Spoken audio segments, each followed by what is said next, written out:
মাটির মিডিয়াতে ছোট গোলাপের চারা কি করে লাগাতে হয় সেটাই আজকে আপনাদের সামনে তুলে ধরব। তার কারণ হচ্ছে মার্চ মাস থেকে এপ্রিল মাস পর্যন্ত গোলাপের নতুন চারা রিপোর্ট করার ক্ষেত্রে কিন্তু আদর্শ সময়। এই ভিডিও সবাই হয়তো দেখায় না, কিন্তু আমি আজকে কয়েকজনের বিশেষ রিকোয়েস্টে আজকের এই ভিডিওটি তুলে ধরলাম। নমস্কার, আমি দেবজ্যোতি, কুচবিহার থেকে। আর আপনারা দেখছেন রান্তুর ছাদ বাগান। প্রতিদিনের অভ্যাস মতো আজও চলে এসেছি একটি ভিডিও নিয়ে। আর এই ভিডিওতে দেখাবো এই যে আমি আমার গোলাপ গাছগুলোকে কিভাবে রিপোর্ট করলাম তারই ভিডিও নিয়ে, এবং কি পরিচর্যা করতে হবে একটি মাস এবং সারা বছর, সেটাই আপনাদের সামনে আজকে তুলে ধরব। আমি যে গোলাপের চারাগুলো এনেছিলাম, যার ভিডিও আপনাদের সামনে তুলে ধরেছি, এই গোলাপ গাছগুলোর মধ্যে থেকে আজকে আমি বেশ কয়েকটি গোলাপকেই রিপোর্ট করব। তার জন্য দেখুন আমি এখানে মাটি তৈরি করে রেখেছিলাম, যার ভিডিও আপনাদেরকে দিয়েছি। এখানে সমপরিমাণে রয়েছে মাটি, সিন্ডার এবং কম্পোস্ট। তার সঙ্গে মিশিয়েছি সুপার সিঙ্গেল ফসফেট, ডিমের খোসার গুঁড়ো এবং এসওপি, সঙ্গে এক মুঠো মিশ্র খাবার। আর এই মাটি দিয়েই কিন্তু আমি এই যে গোলাপ গাছগুলোকে রিপোর্ট করব। তার জন্য রয়েছে আমার কাছে এখানে টব রয়েছে, মাটির টব। এই মাটির টবেই কিন্তু গাছগুলোকে রিপোর্ট করব। তার মধ্যে যে সমস্ত গাছগুলো একটু বড়, মানে এখানে 7খানা রয়েছে বড়, আমি এই 8 ইঞ্চি টবে সেই 7খানা গাছকে রিপোর্ট করব, আর 6 ইঞ্চি টবে রিপোর্ট করব এই সমস্ত গাছগুলোকে। প্রথমে কি করতে হবে সেটাই আপনাদেরকে দেখাবো এখন। এই যে একটি গাছ নিয়েছি, এই গাছটিকে আমি এই যে গ্রো ব্যাগ, যার মিডিয়াতে ধানের তুষে বসানো রয়েছে, তার থেকে বার করব। দেখুন গ্রো ব্যাগ থেকে এই যে তুষগুলো, এই তুষগুলো কিন্তু আমি ফেলে দেবো না। এই সমস্ত তুষগুলোকে ঝেড়ে নেব, ঝেড়ে নিয়ে এই মাটির সঙ্গে কিন্তু মিশিয়ে দেবো এই ধানের তুষগুলোকে। এই যে দেখুন আমি কিভাবে ঝেড়ে নিলাম হাত দিয়ে। এখানে একটি কথা বলে রাখি, এই যে রুট বলটি দেখছেন মাটির, এটাকে কিন্তু আমি ফেলবো না। এই অবস্থাতে আমি এই গাছটিকে বসিয়ে দেবো এই টবের মধ্যে ড্রেনেজ সিস্টেম করে। আমি 7খানা গাছকে ঝেড়ে নিয়েছি, মানে ধানের যে চিটেগুলো সেগুলোকে ঝেড়ে নিয়েছি, এবং সেই সমস্ত চিটেগুলো দিয়ে দিয়েছি ওই মাটির উপরে, এবং এই মাটিকে ভালো করে মিশিয়ে নিয়ে তারপর কিন্তু আমি গাছ রিপোর্ট করব। ধানের চিটে মেশানোতে দেখুন মাটি কতটাই আরও ঝুরঝুরে এবং কতটাই হালকা হয়ে গেল। এই মাটিতে এবার আমি এই যে এই গাছগুলোকে বসাবো। তার জন্য নিয়ে নিব এই যে দেখুন একটি মাটির টব। টবের যে হোল রয়েছে সেই হোলের উপরে দিয়ে দিলাম একটি খোলাম কুচি, মানে টবের ভাঙা টুকরো। এবার তার উপরে দিয়ে দেব বালিচালা যে নুড়িগুলি, তার একটি লেয়ার দিয়ে সেখানে দিয়ে দেব আমার যে বানানো মাটি, সেই মাটি, এবং সেটা দিতে হবে একটু চেপে চেপে, যেন ভিতরে কোনো রকম গ্যাপ না থাকে। ভালো করে চেপে দেওয়ার পর এই যে গাছটি কিন্তু ঠিক এইভাবে বসিয়ে দেব।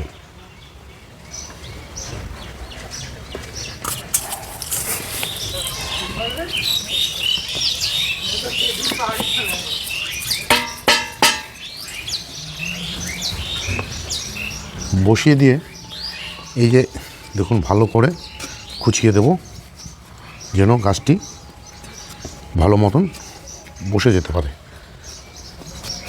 সঙ্গে দিয়ে দিতে হবে আরও কিছুটা মাটি, যেহেতু এই যে রুট বলটি উপরেই রয়েছে।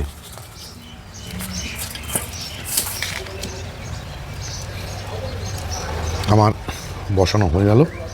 এবার আমি গাছটিতে জল দিয়ে ছায়াযুক্ত স্থানে রেখে দেবো। এই যে দেখুন গাছটিতে আমি জল দিয়ে দিলাম। জল দিয়ে দেওয়ার সঙ্গে সঙ্গে কিন্তু দেখুন জল বেরিয়ে যেতে শুরু করেছে। তাহলে মাটিটি কতটা ওয়েলডেনেস হয়েছে সেটা আপনারা দেখেই বুঝতে পারছেন। চারাগুলোকে বসিয়ে দেওয়ার পর মাটিতে জল দিয়ে রেখে দিয়েছি শেডযুক্ত স্থানে। তার কারণ বৃষ্টি হচ্ছিল, অতিরিক্ত জল হয়ে গেলে গাছের শিকড়ের সমস্যা দেখা দিত, তার জন্যই রাখতে হয়েছে শেডে। এবং এই যে সকালবেলায় আপনারা দেখছেন গাছটির মধ্যে মিষ্টি রোদ পড়ছে, আর এই মিষ্টি রোদটাই কিন্তু গাছের জন্য উপকার হয়ে দাঁড়াবে। সকালের এই যে মিষ্টি রোদ, সেটা কিন্তু খুব বেশি হলে 10 থেকে 15 মিনিট গাছগুলো পায়, এবার আপনাদের সামনে আমি তুলে ধরবো গাছগুলোকে এখন একটি মাস কি পরিচর্যা করতে হবে। কারণ এই একটি মাসই হচ্ছে এই গোলাপ গাছগুলোর ক্ষেত্রে সবথেকে ভাইটাল। এ সময় গাছের শেকড়কে ঠিক রাখতে গিয়ে আমাকে কিন্তু বিশেষ কয়েকটি পরিচর্যা করতে হবে। সেটা দেখুন, আপনাদেরকে জানাই আমি কিভাবে সে সমস্ত কাজগুলো করতে হবে। আমি গতকাল বসানোর পর ঠিক 3 দিন পরে টবের মাটি যখন শুকিয়ে আসবে তখন তাতে কিন্তু আমি দিয়ে দেব হিউমিক অ্যাসিড মিশ্রিত জল। এই হিউমিক অ্যাসিড মিশ্রিত জল দেওয়ার ঠিক 4 দিন পরে শুরু করব। সপ্তাহে 2 দিন করে 12-61-0 1 লিটার জলে 1 গ্রাম করে স্প্রে করব এবং গাছের গোড়াতেও দিয়ে দেবো। যেহেতু আমার এই যে মাটি খুব হালকা ছিল, কতটা ঝুরঝুরে ছিল সেটা আপনারা জানেন, তার জন্য কিন্তু আমি হাওয়া বাতাসের জন্য পড়ে যেতে না পারে প্রতিটি টবের মধ্যে কিন্তু আমি একটি কাঠি পুঁতে দিয়ে গাছগুলোকে ঠিক এভাবে বেঁধে দিয়েছি। বেঁধে দেওয়ার উদ্দেশ্যই হচ্ছে এটা, গাছগুলোর জন্য ঝড় বাতাসে পড়ে না যায়। ঠিক তেমনই 2 সপ্তাহ ধরে দিয়ে যাব 12-61-0 এবং সপ্তাহে 1 দিন করে হিউমিক অ্যাসিড মিশ্রিত জল। ঠিক তারপর দিয়ে দেব একটি তরল খাবার। 10 দিন অন্তর অন্তর শুধুমাত্র 3 বার দেব। কি তরল খাবার ছিল তার উপরে ভিডিও দেওয়া ছিল, তথাপি বলে দিচ্ছি। হাড়ের গুঁড়ো, সর্ষের খোল দেওয়া ছিল, সেই সর্ষের খোলের পরিবর্তে এখন দেবো বাদাম খোল, ভাতের ফ্যান এবং বায়োভিটা এক্স। এছাড়া কীটনাশক ওবেরন, কাকা এবং কনফিডার। এছাড়া হিউমিক অ্যাসিড তো চলবেই সপ্তাহে 1 দিন করে, আর চলবে ফাঙ্গিসাইড আপাতত সপ্তাহে 1 দিন করে। কারণ গাছগুলো সদ্য লাগানো, সদ্য তাদের রুটের মধ্যে হাত দেওয়া হয়েছে, ফাঙ্গাস যেন না লাগে শেকড়ের মধ্যে, তার জন্য কিন্তু দিয়ে দিতে হবে ফাঙ্গিসাইড।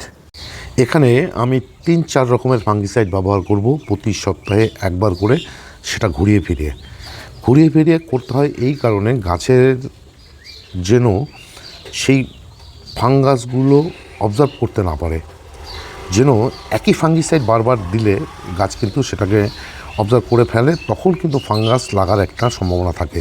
যার জন্য কীটনাশক এবং ফাঙ্গিসাইড ব্যবহার করার ক্ষেত্রে আমি কিন্তু ঘুরিয়ে ফিরেই ব্যবহার করি। এইটুকু পরিচর্যা করলে কিন্তু আমার গাছগুলো ঠিক দাঁড়িয়ে যাবে। এছাড়া দিতে হবে 15 দিন পর মিরাকুলাম। যে খাবারের কথাগুলো বললাম সে সমস্ত খাবার দিয়ে দেওয়ার পর মানে 1 মাস পর থেকে গাছগুলোতে কিন্তু প্রতি সপ্তাহে তখন চলবে একটি এনপিকে, সেটা হচ্ছে 13-40-13। আর এই 13-40-13 কিন্তু আমি সারা বছরই দিয়ে যাব গোলাপ গাছগুলোতে। এবং যেটা কিনা আমার যে সমস্ত বড় গাছগুলো রয়েছে গোলাপের, তাতে কিন্তু সেটাই ব্যবহার করে চলছি এখন। আর এই ছিল আজকের ভিডিও। কি করে গোলাপ গাছকে রিপোর্ট করতে হয় সেটাই আপনাদের সামনে তুলে ধরলাম। আজকের ভিডিওটি যদি ভালো লেগে থাকে বা ইনফরমেটিভ বলে মনে হয় তাহলে একটি লাইক দেবেন, কমেন্ট করবেন এবং আমার চ্যানেলটিকে অবশ্যই সাবস্ক্রাইব করে নেবেন। কেননা প্রতিদিন দুপুর 2টোয় আমার এই চ্যানেলে কোনো না কোনো ভিডিও চলেই আসে। সেই সমস্ত ভিডিও দেখতে হলে বা পেতে চাইলে আমার এই চ্যানেলটিকে সাবস্ক্রাইব করে নিতে হবে। সবাইকে অশেষ ধন্যবাদ এবং শুভেচ্ছা জানিয়ে আজকের এই ভিডিও শেষ করছি। সবাই ভালো থাকবেন, সুস্থ থাকবেন, সবুজের সাথে থাকবেন। ধন্যবাদ।